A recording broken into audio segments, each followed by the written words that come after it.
வரஹ்மத்துல்லாஹி தஆலா வ பரகாத்துஹு. அல்ஹம்துலில்லாஹி ரப்பில் ஆலமீன்.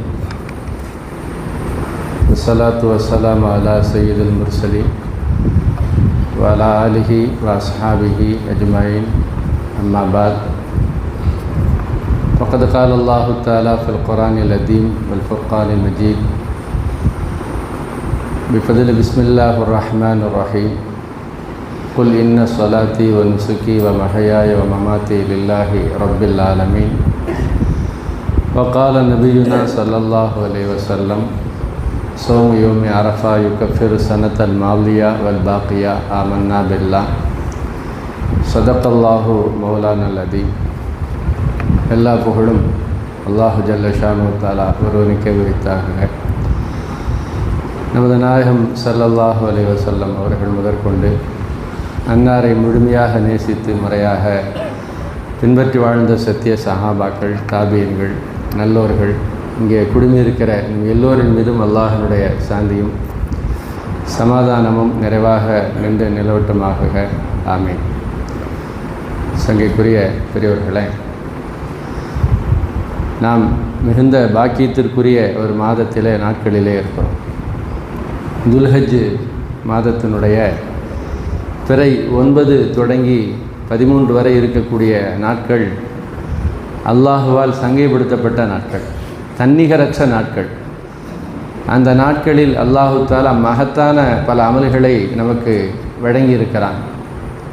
இன்னும் சொல்லப்போனால் லட்சோப லட்சம் ஹாஜிகள் மக்காவிலே புனித தலங்களில் என்னென்ன நற்காரியங்களை எல்லாம் செய்கிறார்களோ, அதன் மூலம் என்னென்ன உயர்வுகளை, அந்தஸ்துகளை, அல்லாஹனுடைய நெருக்கத்தை அவர்கள் அடைகிறார்களோ, அதற்கு நிகரான, அதற்கு அடுத்திருக்கக்கூடிய அதே உயர்வுகளை, அல்லாஹுடைய நெருக்கங்களை, இறை மன்னிப்புகளை, இறை அருளை பெறுவதற்கான நல்ல அமல்களை அல்லாஹ் இந்த நாட்களில் வழங்கியிருக்கிறான். புரிந்து கொள்வதற்காக வேண்டி இப்படி சொல்லலாம், ஹாஜிகளும் நாமும் இடத்தால் வேறுபட்டிருந்தாலும் செய்யக்கூடிய வணக்கங்களால் நாம் அல்லாஹனுடைய சன்னிதானத்தில் ஒரே அந்தஸ்திலே நிறுத்தப்பட்டு இருக்கிறோம் என்று கூட சொல்லலாம், இல்லையா? ஏன்னா அரஃபாவுடைய மைதானத்தில் ஹாஜிகள் துல்ஹஜ் பெற 9 என்ன செய்வாங்க என்று சொன்னால், அங்கே துவா செய்வார்கள், இஸ்திக்ஃபார் செய்வார்கள், திக்ர் செய்வார்கள். அந்த மைதானத்தில் தங்களுடைய இயலாமையை வெளிப்படுத்தி அல்லாஹ்விடத்திலே மன்றாடுவார்கள். எந்த அளவுக்குன்னா, ஹதீஸ் ஷரீஃப்களில் வருகிறது, அல்லாஹு தஆலா சொல்லுவானா மலக்குகளை பார்த்து, மலக்குகளை அங்கெல்லாம் பாருங்கள் எப்படி வந்திருக்காங்க பாருங்கள், தலைவிரி கோலமாக பரட்டையாக என்னுடைய அடியார்கள் என்னிடத்தில் மன்னிப்பு கேட்பதற்காக வேண்டி, தங்களுடைய அடிமைத்தனத்தை வெளிப்படுத்துவதற்காக வேண்டி எப்படி வந்திருக்கிறார்கள் பாருங்கள். உந்துரு இலா இபாதி ஜாஊனி ஷஅஸம் வ கபரா, தலைவிரி கோலமாக பரட்டையோடு வந்திருக்கிறார்கள் என்று அல்லாஹு தஆலா மலக்குமார்களிடத்தில் ஹாஜிகளை பார்த்து பெருமையோடு சொல்லக்கூடிய ஒரு நாள் என்று வருகிறது. அதனால தான் அன்றைய நாளில் அல்லாஹு தஆலா எண்ணற்ற ரஹமத்துகளை இறக்கி வைக்கிறான். அரஃபாவுடைய மைதானத்தில் ஹாஜிகள் கேட்கக்கூடிய எல்லா துவாவும் கபூலாகுது. எண்ணற்ற ரஹமத்துகளை இறக்கி வைக்கிறான். மற்ற நாட்களில் அல்லாஹுவால் இறக்கி வைக்கப்படக்கூடிய அருள் வளங்களை விட அன்றைக்கு அதிகமாக இறக்கி வைக்கப்படுகிறது. பாவ மன்னிப்பு மற்ற இரவுகளிலே, மற்ற நாட்களில் அல்லாஹுவால் வழங்கப்பட்டாலும், அந்த நாட்களில் அல்லாஹு தஆலா எண்ணற்ற மனிதர்களை நரக விடுதலை செய்கிறான், பாவங்களை மன்னிக்கிறான். அநேகமாக நமக்கு தெரிந்திருக்கலாம் எந்த அளவுக்குன்னா, ஷைத்தான் சில நேரங்களில் ரொம்ப வருத்தப்படுவான். தன்னுடைய தலையில் மண்ணள்ளி போட்டுக்கொள்ளக்கூடிய அளவிற்கு அவன் வருத்தத்தை வெளிப்படுத்துகிற நிகழ்வுகளில் ஒன்று, தினங்களில் ஒன்று அரஃபாவுடைய நாளாம். இந்த மனிதர்களை கெடுப்பதற்கு, வழிதவர செய்வதற்கு, நரகத்திற்கு அழைத்து செல்வதற்கு எவ்வளவு நாள் நான் பாடுபட்டேன், கஷ்டப்பட்டேன். இந்த அரஃபாவுடைய மைதானத்தில் இவர்கள் அல்லாஹ்விடத்தில் அழுது துவா செய்ததால் பாவங்கள் மன்னிக்கப்பட்டு, அன்று பிறந்த பாலகர்களைப் போல, குழந்தைகளைப் போல அல்லாஹ் இவர்களை ஆக்கிவிட்டானே, என்னுடைய முயற்சியெல்லாம் வீணா போச்சே என்று அழுது புலம்புகிற தினம் அரஃபாவுடைய நாள், இல்லையா? இணையத்திற்குரியவர்கள், அதற்கு சரி நிகரான ஒன்றை அல்லாஹு தஆலா ஹஜ்ஜுக்கு வர இயலாத ஹாஜிகளுக்காக வேண்டி ஏற்பாடு செய்திருக்கிறான். அரஃபாவுடைய நோன்பு. அரஃபாவுடைய நோன்பு நம்ம வைக்கிறோமா இல்லையா? அரஃபாவுடைய நோன்பை பற்றி பெருமானார் ஸல்லல்லாஹு அலைஹி வஸல்லம் சொன்னார்கள், அரஃபாவுடைய நோன்பை வைக்கக்கூடிய மனிதர்களுக்கு அல்லாஹு தஆலா கடந்த கால பாவங்களையும் மன்னிக்கிறான், வருங்காலத்தினுடைய பாவங்களையும் அல்லாஹ் மன்னிப்பான் என்றார்கள் பெருமானார் ஸல்லல்லாஹு அலைஹி வஸல்லம். யுகஃபிரு அஸ்ஸனத்தல் மாலியத வல் பாக்கியாண்டான்.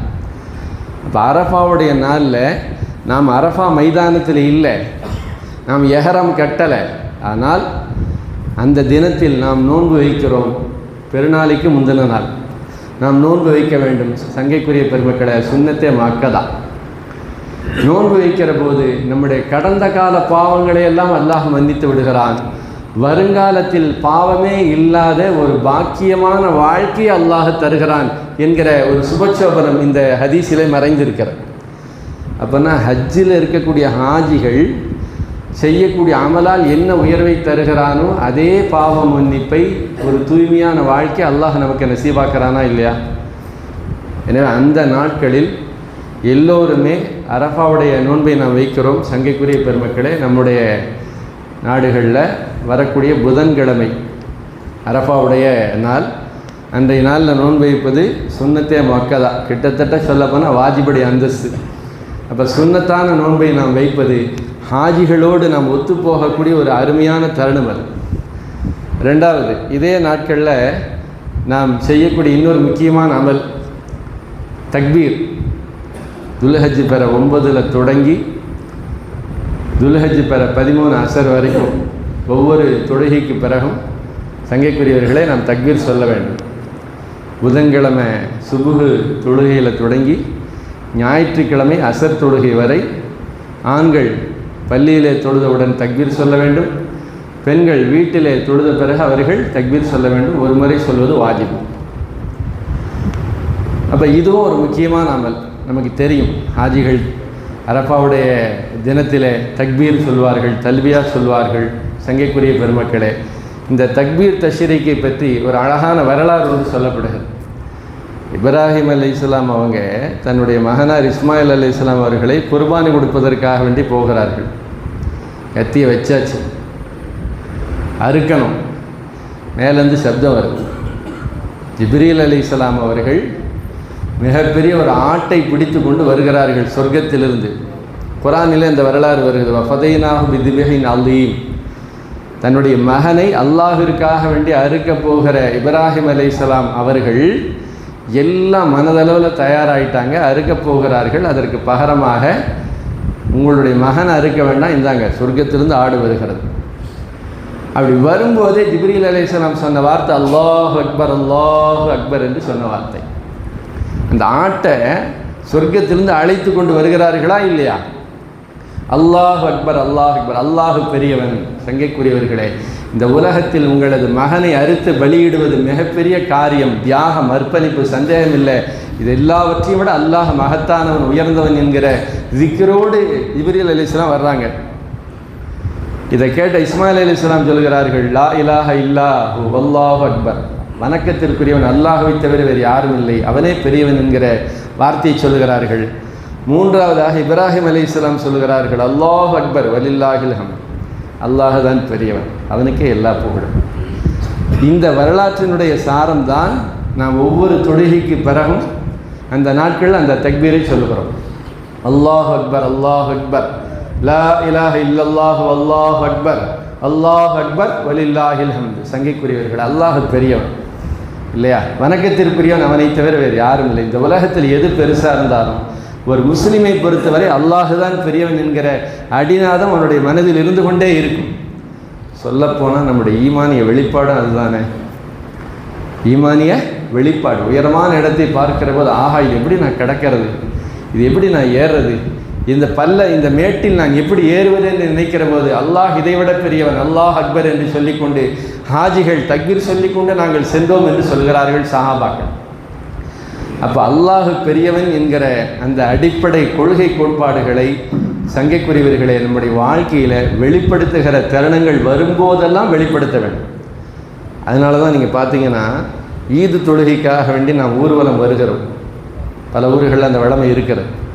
தக்பீர் சொல்லிக்கிட்டே போவோம், தக்பீர் சொல்லிக்கிட்டே வலித்து கப்பீருல்லாஹ் அலாமா ஹதாக்கும் என்று குரானிலே அல்லாஹ் சொல்லுகிறான். நீங்கள் நடந்து செல்லுகிற பாதைகளில் அல்லாஹ்வுடைய மகோன்னதத்தை வெளிப்படுத்துங்க.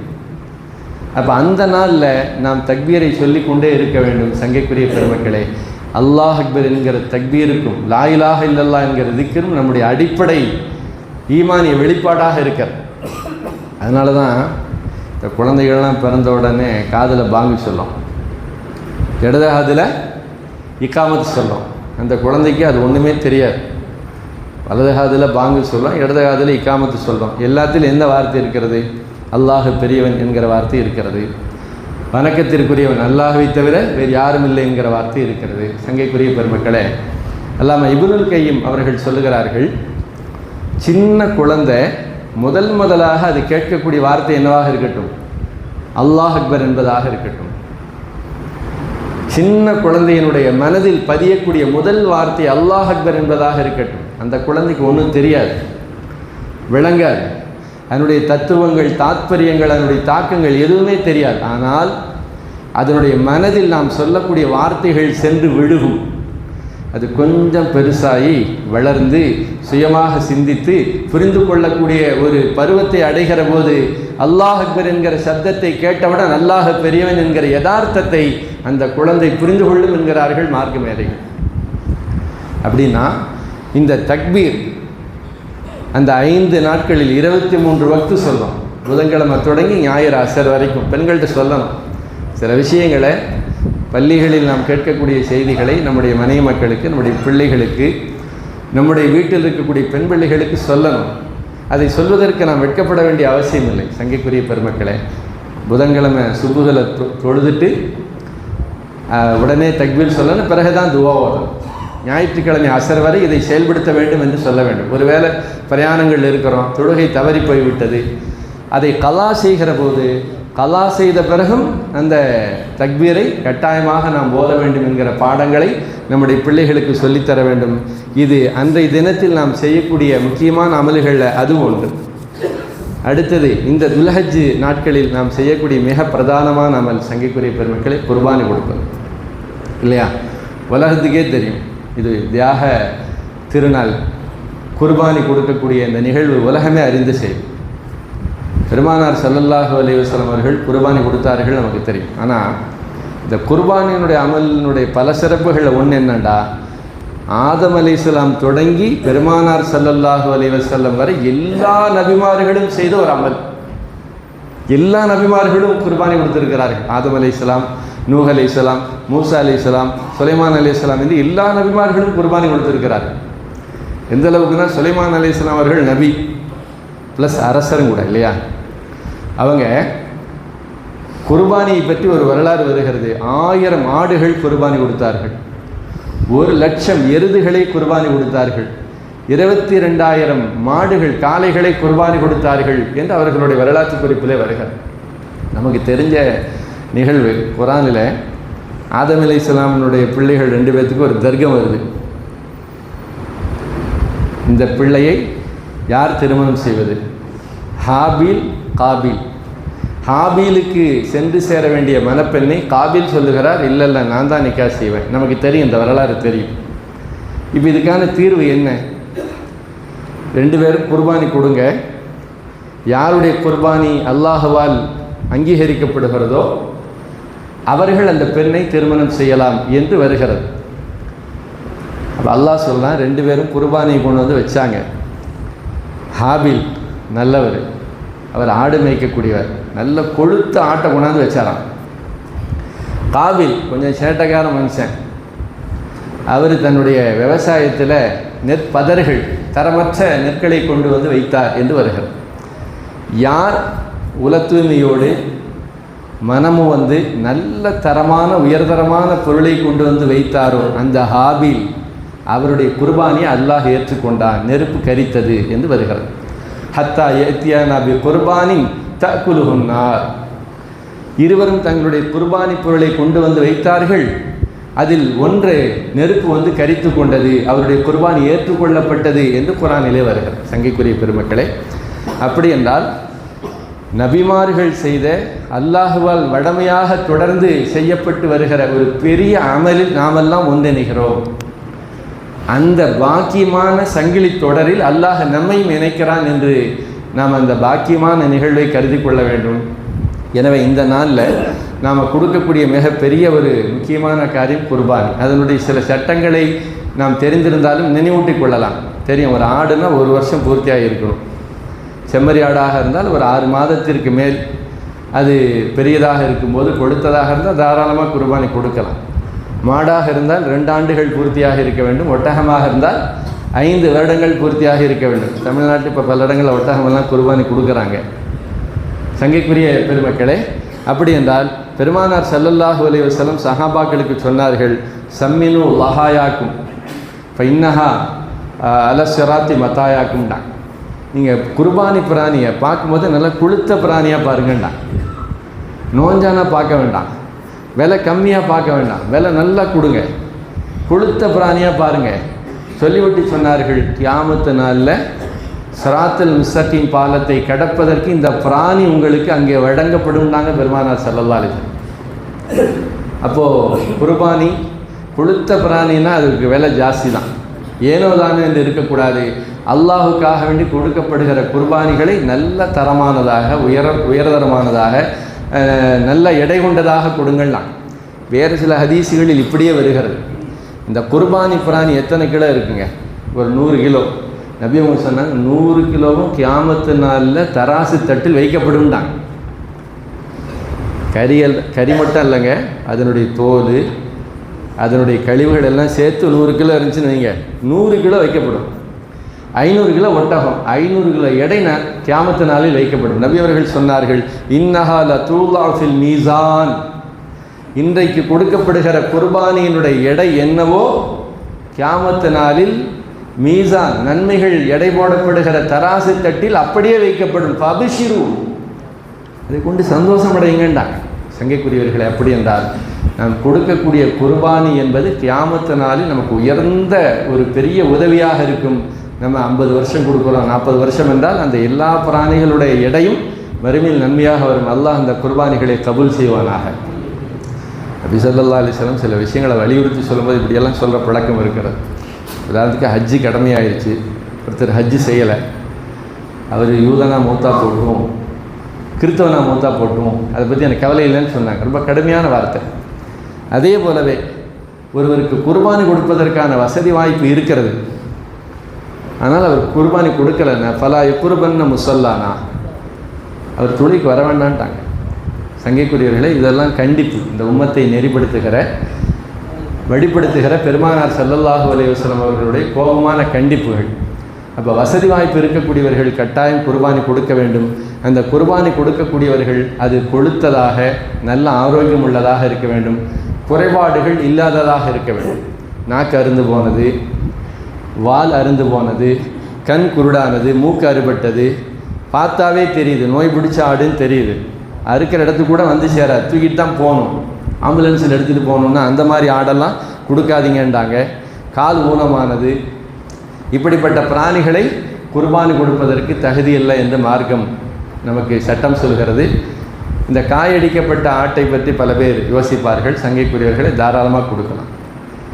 காயடிக்கப்பட்ட ஆடுகள் என்பது, பிராணிகள் என்பது குர்பானி கொடுப்பதற்கு மிக சிறந்தது, எனக்கு கொடுத்த பிராணியாக இருக்கும் என்பதால். அப்போ இந்த குர்பானி கொடுக்கக்கூடிய விஷயங்கள் சில சிறந்த காரியங்களை செய்யுங்கள். ஏனென்றால் பெருமானார் ஸல்லல்லாஹு அலைஹி வஸல்லம் சொன்னாங்க, அல்லாஹு தஆலா எந்த காரியத்தை செய்தாலும் மிக சிறந்த முறையில் செய்யும்படி நமக்கு உத்தரவிட்டு இருக்கிறான். இன்னல்லாஹ கதப அல் இஹ்சான் அலா குல்லி ஷை, எந்த காரியம் செஞ்சாலும் சிறப்பாக செய்யுங்கன்னு சொல்கிறான். அந்த வகையில் இதா கத்தல்தும் பஹ்சினு கித்தலாண்டா, நீங்கள் குர்பானி கொடுப்பதாக இருந்தால் மிக அழகிய முறையில் சிறந்த முறையில் செய்யுங்க. சிறந்த முறையில் செய்வதென்றால் என்ன? சங்கைக்குரியவர்களே, நமக்கு தெரிஞ்ச செய்தி தான். குர்பானி கொடுக்கக்கூடிய நாம் நம்முடைய பிராணிகளை கிடத்துவதற்கு முன்னால் கத்தியை தீட்டி கொள்ளுங்கள்தான்.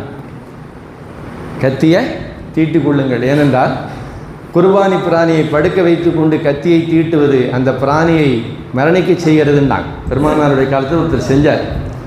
சில நிகழ்வுகள் ஹதீஸ் ஷரீஃபில் இடம்பெற்றிருக்கிறது. நபியவங்க கேட்டாங்க, அந்த பிராணியை மௌத்தாக்கிறதுக்கு முன்னாலே கத்தியை தீட்டினீன்னா அந்த பயத்தில் பலமுறை மௌத்தாயிருமே, குர்பானி அறுத்தா ஒரு முறை தான் மௌத்தாகும். அதை படுக்க வச்சுக்கிட்டு கத்திய மேலைங்களையும் திருட்டினோம்னா அதை பார்த்த பயத்திலேயே மௌத்தா போயிருமேப்பா, அதை பல முறை மரணிக்க செய்ய விரும்புகிறாயான்னு கேட்டான்.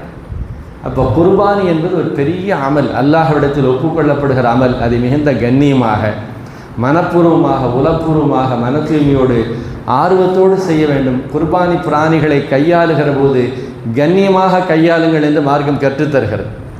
ஒருத்தர் அப்படி காதை பிடிச்சி இழுத்துட்டு போனார், ஆட்டை காதை பிடிச்சி இழுத்துட்டு போனார். அப்படியே சொன்னாங்க, தம்பிங்க வாங்க, காதை விடுங்க, கழுத்து பிடரி பிடிச்சி கூட்டிகிட்டு போங்க. ஒருத்தர் காலை பிடிச்சி இழுத்தார். அப்படியே அவங்க சொன்னாங்க, அல்லாஹ் சொன்ன கட்டளைகளை தான் செய்யறீங்க, கொஞ்சம் பொறுமையாக செய்யுங்களேன், ஏன் இவ்வளோ அவசரப்படுறீங்க, மென்மையை கையாளுங்களே என்று சொல்லிவிட்டு சொன்னார்கள், நீங்கள் இந்த பிராணியின் மீது இரக்கம் காட்டினால் ரஹிமக் அல்லாஹ், அல்லாஹ் உங்கள் மீது இரக்கம் காட்டுவான் என்றார்கள் பெருமானார் ஸல்லல்லாஹு அலைஹி வஸல்லம். அப்படின்னா குர்பானி கொடுப்பது என்பது ஒன்று இருக்கிறது, அதற்கு முன்னால் கையாள வேண்டிய சில விதிமுறைகள், ஒழுங்குகளை சங்கைக்குரியவர்களை நாம் கவனத்தில் வைக்க வேண்டும். குர்பானி பிராணி வாங்கியாச்சு, அதை கொடுக்கக்கூடியவர்கள் இதையெல்லாம் தங்களுடைய கவனத்தில் வைக்க வேண்டும் என்று மார்க்கம் கற்றுத்தருகிறார். முடிஞ்ச வரைக்கும் நம்மளே அறுக்க முயற்சி பண்ணணும், கற்றுக்கணும். நம்ம அறுக்குமோ நம்முடைய பிள்ளை பார்க்கணும், நம்முடைய பேரப்பிள்ளைகள் பார்க்க வேண்டும். அல்லாஹுக்காக வேண்டி இந்த பிராணியை அறுக்கிறேன் என்கிற அந்த உன்னதமான உணர்வு நம்முடைய மனதில் வெளிப்பட வேண்டும். சங்கைக்குரியவர்களே, இது உணர்வு பூர்வமான ஒரு அமல். வெறுமனே வெளித்தோற்றத்தில் உள்ளது. உணர்வு பூர்வமாக தன்னுடைய மகனை அறுக்கிற போது இப்ராஹிம் அலைஹிஸ்ஸலாம் அவருடைய மனதில் என்ன இருந்தது? பாசம் இருந்தது. தான் பெற்ற பிள்ளைங்கிற பாசத்தை விட அல்லாஹ்விற்காக வேண்டி என்கிற அந்த உயர்வு இருந்ததா இல்லையா? உணர்வு வெளிப்பட்டதா இல்லையா? அல்லாஹுக்காக வேண்டி என்கிற உணர்வு வெளிப்படக்கூடியவர்களாக நம்முடைய கரங்களால் நாமே அறுக்க வேண்டும். அறுக்கும்போது அது உணவு குழாய், மூச்சு குழாய், இரத்த குழாய் மூன்றும் அறுபடுகிறதா என்பதை நாம் உறுதி செய்ய வேண்டும். ஏன்னா இந்த நேரங்களில் நாம் செய்யக்கூடிய அமல்களில் அவசர கதியில் எதுவும் செய்து முடித்து விடக்கூடாது. சங்கைக்குரியவர்களே, மிக குறிப்பாக நியத்து வைத்து கொள்ள வேண்டும், யா அல்லாஹ், இந்த ஆடு, இந்த மாடு, இந்த ஒட்டகம் நீ தந்தது, உனக்காக வேண்டி என் புறத்திலிருந்து தருகிறேன், ஃபதகப்பல்ஹு மின்னி, இதை என்னிடமிருந்து ஏற்றுக்கொள். சங்கைக்குரியவர்களை, மிகுந்த முக்கியமான விஷயம் இது. நம்ம பல ஆயிரக்கணக்கான செலவுகள் செஞ்சு சிரமப்பட்டு ஒரு ஆட்டையோ மாட்டையோ குர்பானி கொடுக்குற போது என்ன நினைக்கணும்னா, 1 லட்ச ரூபா கொடுத்து வாங்கியிருக்கிறேன் என்பதை விட, இதை நான் பல மைல் தூரத்திலிருந்து கொண்டு வந்திருக்கிறேன் என்பதை விட, இது அல்லாஹ்விடத்தில் அங்கீகரிக்கப்பட வேண்டுமேங்கிற எண்ணம் அதிகமாக இருக்க வேண்டும். என்ன காரணம்னா, யாரும் தவறாக எடுத்துக்கொள்ள வேண்டாம். சமீப காலங்களாக குர்பானி என்று வந்துவிட்டால் அது ஆடு வந்ததுலேருந்து செல்ஃபியில் தான் இருக்குது. குர்பானி ஆடோட ஒரு செல்ஃபி, ஆடு மட்டும் ஒரு செல்ஃபி, ஆட்டை பல ஏங்கிளில் வச்சு ஒரு செல்ஃபி, ஒரு ஃபோட்டோ, அது வீடியோவில் அப்டேட் பண்ணுறாங்க சோஷியல் மீடியாவில். அவர்கள் தொடர்ந்து பகிர்ந்து கொண்டே இருக்கிறார்கள். நான் அன்போடு கேட்டுக்கொள்வது, இந்த சமூகத்திற்கு உங்கள் ஆட்டை, உங்களுடைய மாடுகளை, குர்பானி பிராணிகளை சோஷியல் மீடியாவில் நீங்கள் பதிவு செய்வதன் மூலமாக உலகத்திற்கு என்ன செய்தி சொல்கிறீர்கள்? உலகத்தில் நான் மட்டும்தான் குர்பானி கொடுக்குறேனா? வேறு யாருமே கொடுக்கலையா? என்ன செய்தியை சொல்ல வர்றோம்? என்ன நன்மையை தூண்டுவதற்காக வேண்டி இதை பதிவிடுகிறோம் என்பதாக கண்ணியத்திற்குரியவர்களே நமக்கு நாமே கேட்டுக்கொள்ள வேண்டும். ஏன்னா நல்லமல் செய்வது அல்லாஹ் நமக்கு வழங்குகிற பெரிய வாய்ப்பு. அதை விட ரொம்ப முக்கியம், அந்த அமல் அல்லாஹ்விடத்தில் அங்கீகரிக்கப்படும். நான் ஆரம்பத்தில் சொன்னதைப் போல பெருமானார் ஸல்லல்லாஹு அலைஹி வஸல்லம் அவர்கள் சொன்னார்கள், தராசு தட்டில் அந்த பிராணி வைக்கப்படும் இல்லையா? வைக்கப்படணும்னு என்னங்க செய்யணும்? முழுக்க முழுக்க அல்லாஹுக்காக வேண்டி என்கிற உணர்வு வெளிப்பட வேண்டும். அப்போ இஹ்லாஸோடு, மன தூய்மையோடு, அல்லாஹ்விற்காக வேண்டி என்கிற அந்த எண்ணத்தை எதனால் நாம் உருவாக்க முடியும் என்று பார்த்து கொள்ளுங்கள். நிச்சயமாக சோஷியல் மீடியாவில் அப்டேட் பண்ணுறதுனால விளம்பர மனோநிலை அதிகரிக்கிறது, லைக்ஸ் வருகிறது, பாராட்டுக்கள் வருகிறது. பரவாயில்லையே ப்ரோ, என்ன விலை, கீழே கமெண்டு, என்ன விலை, இவர் அதுக்கு கமெண்ட் போடுறது, இப்படியாக போகிற போது கண்ணியத்திற்குரியவர்களே இந்த நிலை எல்லா இடங்களையும் தொடருது. காபாலங்க ஹஜர் அஸ்வதுக்கு முன்னாடி நின்று செல்ஃபி, ஹஜர் அஸ்வத் தெரியற மாதிரி ஒரு செல்ஃபி. என்ன சொல்ல வருகிறது இந்த உம்மத்து சமூகத்திற்கு என்று தெரியவில்லை. இப்போ அல்லாஹ்விடத்தில் இந்த அமல் அங்கீகரிக்கப்படணும். அதுக்கு யாராவது பாராட்டினா கூட மனசில் சொன்ன அஸ்தக்ஃபிருல்லாஹ், யா அல்லாஹ், நான் விரும்பலை, அவராக வர்றாரு என்று நாம் அல்லாஹ்விடத்தில் பாவ மன்னிப்பு தேட வேண்டுமே தவிர, நாம வெளியே ஒன்றை பொது தலங்களில் நாம் அதை பரத்துவது என்பது நம்முடைய நன்மையை பாதித்து விடலாம் என்பதை சங்கைக்குரியவர்களே நான் அன்போடு இந்த இடத்தில் சுட்டிக்காட்ட விரும்புகிறேன். குர்பானி கொடுக்குறவங்க அவங்களே இருக்கணும், அல்ல குறைஞ்சபட்சம் பக்கத்துலேயாவது இருக்கணும். பெருமானார் ஸல்லல்லாஹு அலைஹி வஸல்லம் சொன்னாங்க, ஃபாத்திமா ரலியல்லாஹு தஆலா அன்ஹாவை பார்த்து, ஃபாத்திமா உன்னுடைய குர்பானி கொடுக்கப்படுகிற போது பக்கத்தில் இரு, ஏன்னா அந்த ரத்தம் ஒரு சொட்டு கீழே விழுவதற்கு முன் உன்னுடைய பாவங்களெல்லாம் மன்னிக்கப்படுகிறதுன்றாங்க பெருமானார் ஸல்லல்லாஹு அலைஹி வஸல்லம். மிக குறிப்பாக குர்பானி கொடுத்து முடித்த பிறகு சங்கைக்குரியவர்களை அந்த உயிர் துடிப்புகள்லாம் அடங்கின பிறகு தான் உரிக்கணும், அவசரப்படக்கூடாது.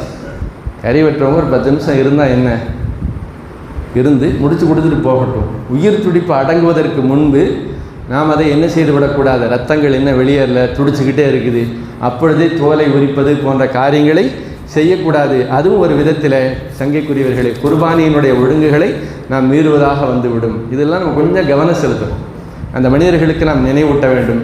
மிக குறிப்பாக குர்பானியுடைய பிராணிகள் இருக்கிறதே 3 பங்குகளாக வைக்கப்படும். ஒன்று நமக்கு, இன்னொன்று உறவுகளுக்கு, மற்றொன்று ஏழைகளுக்கு. நமக்கு தெரியும், சகோதர சமயத்தவர்களாக இருந்தால் தாராளமாக கொடுக்கலாம். ஹனஃபி மதுஹபின்படி கொடுப்பதற்கான அனுமதி இருக்கிறது. சங்கைக்குரிய பெருமக்களே, பெருமானார் ஸல்லல்லாஹு அலைஹி வஸல்லம் சொன்னாங்க, குலு வத்தஇமு வத்தஹிரு, தாராளமாக சாப்பிடுங்க, பிறருக்கும் கொடுங்க, தேவைப்பட்டால் மிச்சம் இருந்தால், கொடுத்தது போக மிச்சம் இருந்தால் சேமித்து வைத்துக் கொள்ளுங்கள் என்றார்கள் பெருமானார் ஸல்லல்லாஹு அலைஹி வஸல்லம்.